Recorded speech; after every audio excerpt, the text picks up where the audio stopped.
Well, he's not going to want this coming out. Oh dear, let's begin.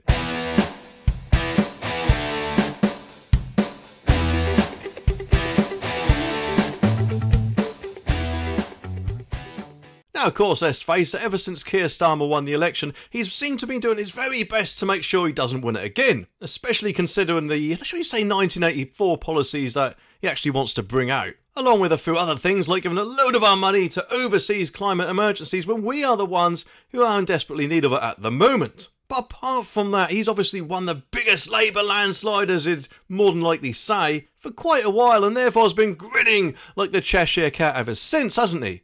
But there is something that he might not actually want you to know. Something which is basically going to make him look less appealing than, I don't know, going on a date with someone like Joe Brand. And I say that because, according to this article, it says Labour membership sinks to the lowest level in, wait for it, 10 years under Starmer. So how bad has it actually gotten? It's saying the party lost 37,000 members last year, bringing its total membership up to the end of 2023 to 370,450 people, according to Labour official accounts. And the figure marks a new low for Labour membership under Sir Keir Starmer compared to, wait for this, 532,000 members recorded in 2019 when Jeremy Corbyn was the leader. And of course, correct me if I'm wrong, but I'm pretty sure that Corbyn not only lost the election, obviously, because Boris won it back in 2019, but also that was Labour's worst result for quite a while. And yet he had a bigger membership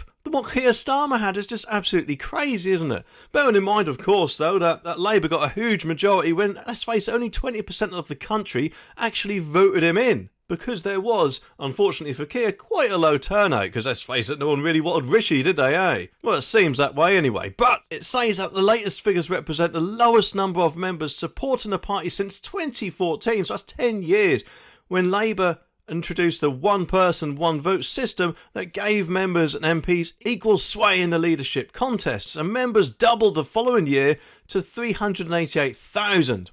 And the recent 9% fall is the party's steepest year-on-year decline in memberships since 2003, so that's over 20 years, when it dipped by 13%, down from 248,300 to 215,000 following the invasion of Iraq. And let's face it, ever since then, Tony Blair's popularity has basically nosedived every year since, it seems. But not only that, because listen to this, despite a drop in membership, the party reported an £851,000 loss as it ramped up spending ahead of the election. A smaller deficit than expected, though. However, of course, 851,000 is quite a big drop, isn't it? Although I'm guessing not as much as what the Tories' drop would have been in their run-up to the election, eh?